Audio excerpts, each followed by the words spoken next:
Salut tout le monde, j'espère que vous allez bien les amis, on se retrouve sur une nouvelle vidéo. Aujourd'hui on va voir comment utiliser, comment configurer son application TradingView directement depuis son téléphone, depuis son mobile. J'ai fait exprès de prendre un compte qui est complètement vierge, avec aucun paramétrage dessus, comme ça on va ensemble configurer nos graphiques étape par étape et vous allez pouvoir avoir les mêmes configurations que j'ai. On est parti, on commence directement en bas à gauche, liste de suivi, et on va retrouver ici toutes les paires qu'on doit surveiller. Je vous invite ici à rajouter toutes les paires que vous regardez quotidiennement sur le marché. Donc par exemple, si vous êtes un grand trader, je dis n'importe quoi, de euro yen, donc euro JPY, vous avez juste besoin de cliquer sur la croix en haut à droite, vous cliquez ici et vous ajoutez euro JPY.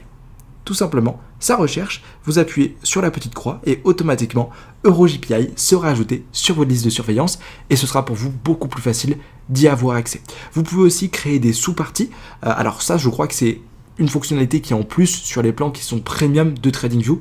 Si vous êtes débutant, moi je pense que mes 6 premiers mois en trading, j'ai commencé avec l'option gratuite qui est déjà très bien sur TradingView. Vous allez pouvoir rester sur l'option gratuite. Ça sert à rien de prendre un premium, ça sert à rien de prendre un abonnement quand vous commencez le trading. Donc, vous cliquez sur les 3 petits points, éditer, et vous pouvez ici modifier par exemple la section que vous voulez. Si c'est des paires qui sont corrélées au dollar, vous pouvez mettre DXY, et toutes les paires qui sont corrélées au dollar, ajouter sur ce sous-dossier pour que ça soit beaucoup plus propre et beaucoup plus rangé.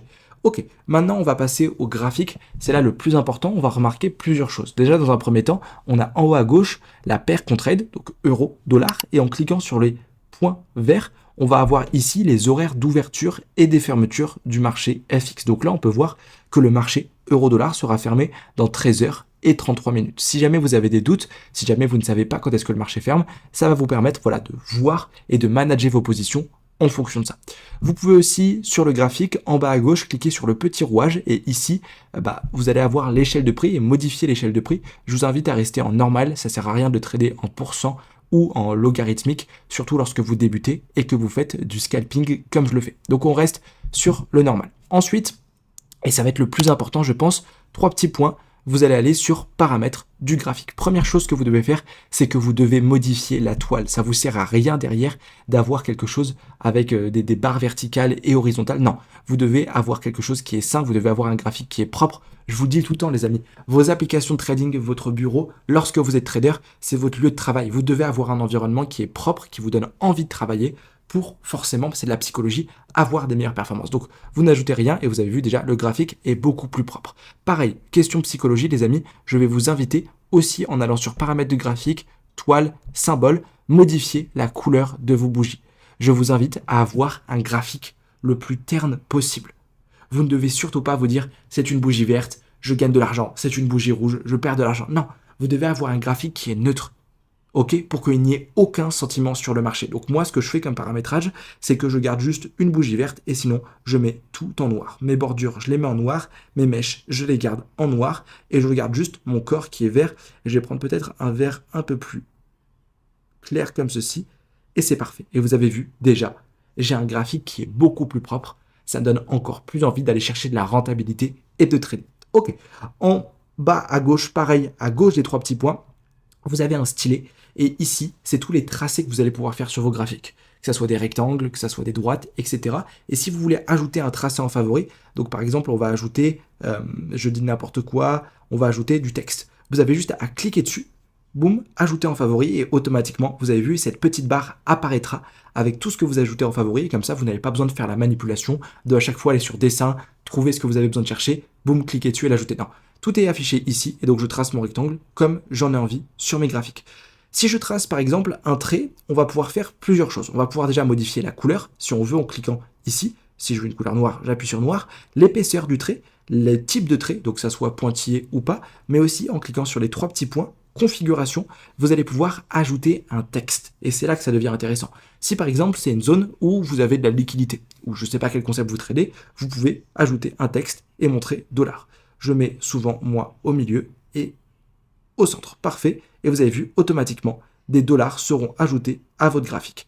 Le problème de ça, c'est que, imaginez-vous faire cette manipulation tout le temps, tous les jours sur le marché. C'est assez embêtant. Donc ce que vous pouvez faire, c'est que vous pouvez, encore une fois, aller sur 3 petits points, configuration, et en allant sur les 3 petits points en bas, vous pouvez modifier le paramétrage et vous pouvez sauvegarder un modèle sous. Par exemple, je fais sauvegarder sous et j'appelle ce modèle liquidité, donc dollar, sauvegarder comme ceci, et automatiquement, le prochain trait que je pourrais tracer, j'aurai juste besoin de cliquer sur, vous voyez, les 4 carrés ici, et le paramétrage que j'aurai choisi sera fait. Vous pouvez ajouter ce paramétrage pour n'importe quoi. Moi, il faut savoir que voilà, j'ai un modèle pour mes outils Fibo, j'ai un modèle pour mes rectangles, pour tracer mon order block, mon hit balance. J'ai des modèles aussi pour différents types de trades, que ce soit ma liquidité, mon TP1, mon TP2, mon Asian High, mon Asian Low. Voilà, j'ai plusieurs paramétrages et je vous invite à le faire, surtout si vous faites des tracés récurrents avec des paramétrages qui sont récurrents. Ça va être beaucoup plus facile pour vous et surtout, ça va être un gain de temps sur vos comptes de trading. Ok. Ensuite, en appuyant sur la croix, vous allez pouvoir ajouter plusieurs choses. Alerte, je vais vous montrer comment le faire après. Vous allez pouvoir comparer d'autres graphiques et vous pouvez ajouter des indicateurs. Si par exemple, vous voulez ajouter une IMA, vous ajoutez un indicateur, moyenne mobile exponentielle, et automatiquement, vous avez vu, une IMA sera ajoutée à votre graphique. Lorsque vous cliquez dessus, vous pouvez paramétrer cette IMA avec sa longueur, etc. Donc si je clique sur longueur, que je mets une IMA 21, automatiquement, vous avez vu, ça sera modifié. Vous pouvez aussi modifier la couleur. Si vous cliquez sur l'œil, vous pouvez la masquer, et si vous cliquez sur la croix, vous pouvez la supprimer. Très bien. Ensuite, en cliquant de nouveau sur cette croix, vous allez pouvoir modifier votre liste de surveillance, mais ça, on le verra après. Enfin, vous avez ici les time frames. Donc là, vous avez vu que je suis en 4 heures. Vous pouvez aussi cliquer dessus et ajouter des time frames en favori. Donc là, j'en ai ajouté déjà quelques-unes en favori. Vous n'allez pas les avoir. Par exemple, si vous voulez ajouter du 1 mois en favori, vous avez juste tout simplement à cliquer dessus longtemps et vous pouvez aussi l'ajouter en favori. Le fait de l'ajouter en favori, ça va vous permettre, vous, lorsque vous défilez, boum, en cliquant longtemps sur les time frames, avoir un défilement comme ça, vertical, sans avoir besoin à chaque fois d'aller chercher. Ça va être beaucoup plus facile pour vous. Donc par exemple, si je veux mettre en 30 minutes, je me mets en 30 minutes et c'est beaucoup plus facile.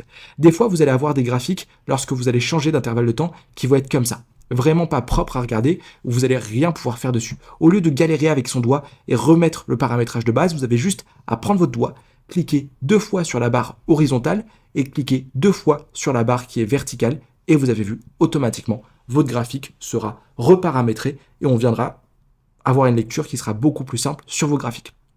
À gauche de l'intervalle de temps, vous avez la paire que vous tradez. Donc là, je suis sur EURUSD et pareil, je clique longtemps dessus. Et ici, vous allez avoir toutes les paires que vous avez ajoutées justement sur votre liste de surveilleurs. Donc si je veux basculer sur EuroJPI, je bascule sur EuroJPI et mon graphique apparaît sur EuroJPI directement. Pour ajouter une alarme, c'est très simple. Vous prenez vos doigts, vous cliquez quelque part sur vos graphiques, vous appuyez longtemps et vous avez ici, à gauche du prix, une petite croix noire. C'est très simple, vous cliquez dessus et vous pouvez ajouter ici une alerte à EuroJPI. Automatiquement, une alerte sera affichée sur EuroJPI que vous allez pouvoir modifier et vous allez pouvoir ici cliquer sur la croix pour la supprimer. Quand le prix arrivera sur ce niveau, vous allez recevoir une notification qui va vous avertir que EuroJPI a cassé les 162.4. Très bien, on a vu tout ce qui était OK pour la partie graphique. Maintenant, dans Explorer, vous allez avoir ici différentes actualités. Moi, je vous invite à ne pas regarder les actualités ici. Vous avez des sites qui sont beaucoup plus pertinents, comme Bloomberg. Du coup, moi, je le fais jamais. Dans ID Trading, vous avez des traders qui partagent leur analyse. Encore une fois, c'est quelque chose qui n'est pas pertinent. Par exemple, lui, il s'est pris un stop loss. Donc, je vous invite à pas forcément vous fier à ça pour faire vos trades. Et ensuite, dans le menu, vous avez toutes vos configurations. Vous avez votre abonnement, votre nom, votre prénom, etc. Et si vous le voulez, vous pouvez aussi vous mettre en thème sombre, comme ceci, pour avoir un graphique qui est mieux si vous tradez la nuit ou si vous tradez dans un lieu qui est sombre. Voilà les amis, on a vu comment faire son paramétrage de TradingView, on a vu comment modifier ses graphiques. Vous avez vu, c'est plutôt simple. Je vous invite vraiment, comme je le répète, à avoir un environnement de travail qui est sain lorsque vous êtes trader. C'est là où vous allez passer le plus de temps. Moi, mes graphiques sont propres, j'ai des configurations qui sont propres, mes applications sont bien rangées et c'est uniquement de la psychologie, mais vous allez voir que vos performances vont exploser. Si vous avez la moindre question sur des paramétrages, sur quelque chose que vous n'arrivez pas à faire, je vous invite à la poser en commentaire. Soit j'y répondrai, soit alors quelqu'un qui voit la vidéo pourra y répondre. Si vous voulez avoir accès à mes stratégies et mes différents résultats sur le marché, je vous invite aussi à rejoindre mon groupe privé qui est Angiographie. Allez les amis, ciao, c'était Casper, c'était un plaisir, à plus, ciao.